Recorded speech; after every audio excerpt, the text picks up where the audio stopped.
Hey guys, so after playing your Magic the Gathering games, do you ever go back and replay them in your head?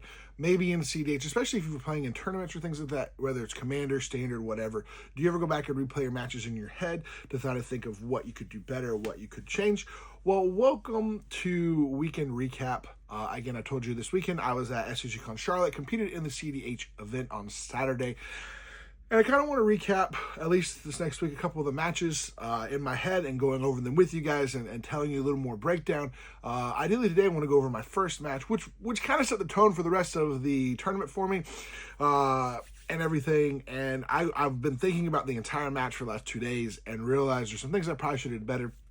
The match pod was Heliod, so Azorius, Heliod, myself with Hashaton. There was another Hashaton, and then there was a Quasar, the one that says basically they want to draw a bunch of cards, gain life, and ping everybody out. So they have a lot of those abilities on the battlefield. That's kind of their goal, and then draw a bunch of cards, ping us out. Your typical stuff. So there's 3 Esper commanders on the build. It was almost an all best Esper build. Well, the guy that ended up winning actually got to top 4, but he was playing Heliod, and I actually had never played against a Heliod that I can remember. Maybe I did play against them one time, but they didn't really do the whole wheeling and stuff like that. They never really got to. So I didn't really know what they were doing. So that was a little disadvantage. Quays, I kind of knew what they were going to try to do. And then the Hashaton, I was like, okay, I kind of got an idea of what you're doing, but, we'll see. They got off to a little bit of a slow start. And so match 1, it got going. Everything went going. And then the Quasar probably had the best start of them all with getting stuff out, trying to get a 1 ring on turn, I think it was like turn 2 1 ring. So it was a little bit crazy of a start there. I had some interaction in hands and stuff like that, so it was nice. I just was going, I didn't get like super fast, like tons of mana and stuff like that. I was like, I think I had like 3 mana on turn 2, which is not bad, but it's a little bit slow. So the Quasar player had gotten down a Shieldred, had an Orcish Bowmasters down, and also ended up getting Quasar out onto the battlefield. Well, that's hard against Heliod because they want to wheel everybody and draw everybody, which deals damage to them, but also to us as well.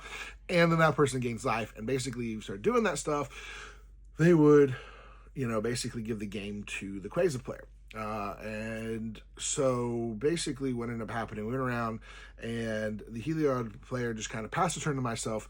I had Born Upon a Wind in my hand, and I was like, you know what? I want to try to get down so that I can untap a full mana. I want to get down my Teferi. I was going to cast Teferi on my turn, but I knew as soon as I cast Teferi minus freedom, the Bowmasters would instantly kill him. Didn't want to do that.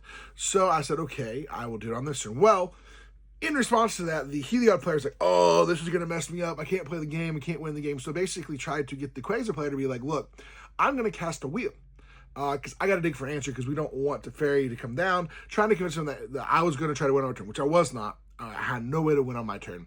It was basically, I was doing it to get advantage, to draw a card, to bounce something off the board. Probably the Heliod player's commander, to give them not have the ability to play flash, to set them back a turn, and all of that. Well, he did all this convincing, basically saying, look, you have Orcish Bowmasters here. If I will the table, can you basically do enough damage to take me out of the game? I had like 20, I think it was at 28 life at this point. So if he had willed the table, everyone was going to draw 7 cards. So that was going to be 21 draws of damage from the Bowmasters, and then Quasar was going to do the final 7 damage. I would have been out of the game before I could do anything.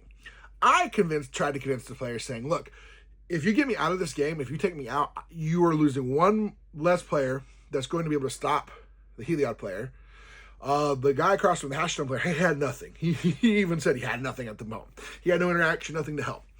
The Quasar player really had no interaction with him. I was the only one at the board that had 3 counter spells, like 2 counter spells and removal spells, and I was like, I can help you make sure that he doesn't win.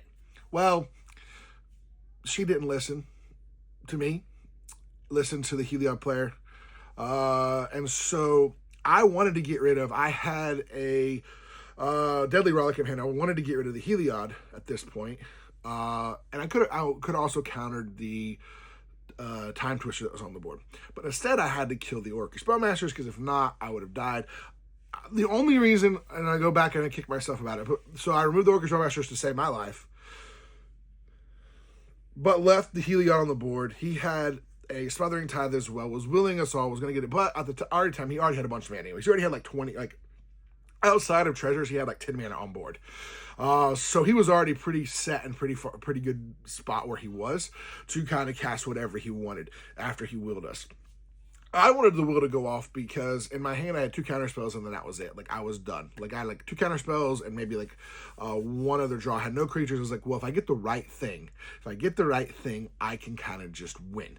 If I was going to draw 7 new cards if I could get Displacer Kitten. I had Born Upon the Wind mana, so if I drew a couple of 0 rocks, I could on top of his stopping this win. Didn't counter his will, thinking, oh, I could try to win. And ended up willed into a horrible hand of 3 lands, one counter spell. I think there was one other blue spell I could pitch that wasn't a great blue spell, but it was okay. So I had a way to actually like counter stuff. Well, he then just started going off trying to play spells. And he had a One Ring, and then he drew into a Sonic Screwdriver, which is kind of like a combo piece that lets him keep drawing until he gets his win con. I did not know this. So I let the Sonic Screwdriver resolve with a counter in hand. Should have countered the Sonic Screwdriver. Should have countered the Time Twister because he only had 2 cards in hand. If he hadn't resolved it, he would have had no answers. He even said he had no answers to Teferi.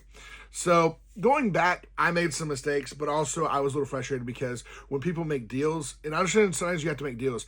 Yes, I understand. I was casting the Teferi, but I was being honest, and I don't have to be honest, but I'm honest when I play games. I'm telling people, I have nothing in my hand to win. I don't have nothing to draw a ton of cards. I'm literally casting Teferi to do this right now. We're trying to set the board right. Also trying to slow down the Heliod player. But the Heliod player, that's probably how he got to the top, was he just kind of connived and, convinced the other player that I was the threat and he wasn't, even though he was the threat. I was telling everyone, I was like, don't listen to him. But yeah, then he ended up going off and basically winning on his turn while Teferi was still on the stack. So things I had to go back and change. I probably would have countered the Time Twister and gotten rid of the Heliod. I had a chance to get rid of the Heliod a turn before and decided not to. Instead, I tried to play Teferi out, or even on his instep, I could have went to cast, which he would have still did the whole willing into stuff and that in response probably, but it is what it is. You never know what's going to happen in the game. But I go back and review. I highly recommend if you play CEDH, play any kind of competitive formats, you're doing tournaments, go back in your head, replay your matches that you lost or made mistakes, see what you could do better. Obviously, I could have done better. I don't necessarily know that I was going to be in a position to win the game, because basically if I had spent my counters and removal all on his board and his stuff, I would have been down to I would have drawn 1 card off of Teferi on my turn. Now, granted, I would have drawn 2 cards. So now, granted, if I had drawn Displacer Kitten with the Teferi, we probably would have been in a really good spot. So, because I did have a 0, I think I had a Soul Ring, so I could have started basically getting the combo of infinite mana going and drawing and going and drawing and getting into where I could get to my answers. But at that point, it is what it is. So, but I had fun. It was still good to learn. But I wanted to give you an overview kind of with the matches. I'll maybe do some more of this. I talk about a couple of my other matches as well in the future as I play games, doing reviews of what I did, how I could do better, stuff like that. Let me know in the comments if you like this kind of stuff as well. I know it's a longer video, but we're talking about matches and stuff like that. I like to give you overviews, but also, like I say, don't listen to the Heliod player when they're willing, because that means they're going to try to win on top of everything. So, thank you guys so much for being here as always. We'll see you next time.